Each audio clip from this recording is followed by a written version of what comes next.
I'm going to go ahead and apologize if you can hear my son and husband in the background.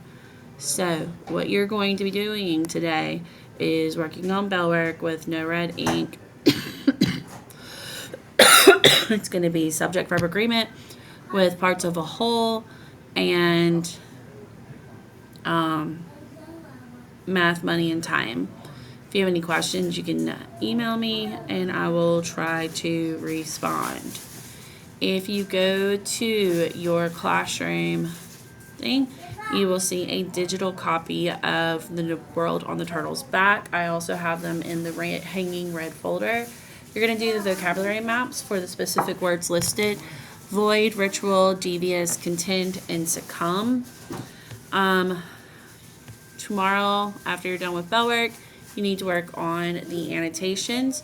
Here you will list what tone you think that the author is trying to portray and why. You will list what characters you feel belong in which archetype with why, and they can fit more than one archetype. Just make sure that you have your reasoning with it.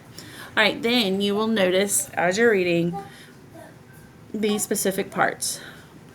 What I want you to do is write what you think they symbolize or allude to, and then why. I'm going to read over yours, and then we will also discuss this again, whole class, excuse me, when I return to work. Did it stop recording?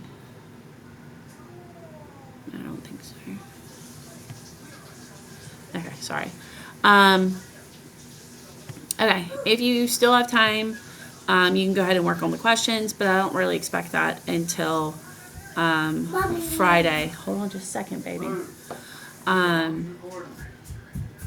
All of this is due on Friday, but you need to start working on it tomorrow in order for you to have time to have it all turned in on Friday. All right, so when you open it up, this is what it looks like. So when you think about personal connection, in all times and places, people have wondered how the world was created.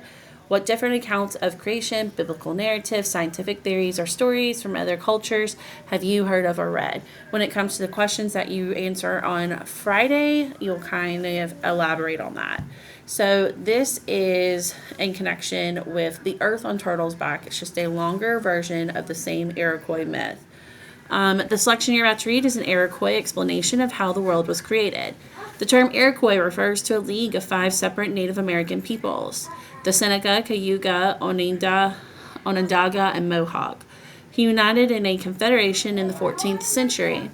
In the 18th century, a 6th group, the Tuscarora, joined the Iroquois League. You'll see that whenever we're watching The Last of the Mohicans, having migrated northward from what is now North Carolina. The Iroquois lived in the woodlands of what is now New York State, roughly from the Hudson River in the east to the Great Lakes in the west. The Iroquois group spoke similar languages, held similar beliefs, and a similar way of life. They lived in long houses made of pole frames covered with elm bark, and they built fences around their villages for protection.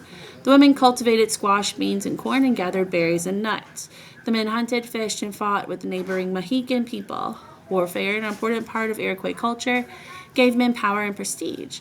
The Iroquois League was created primarily to end fighting among the nations that formed the alliance. Now, this is a creation myth. Remember that there is a difference between a creation myth and an origin myth.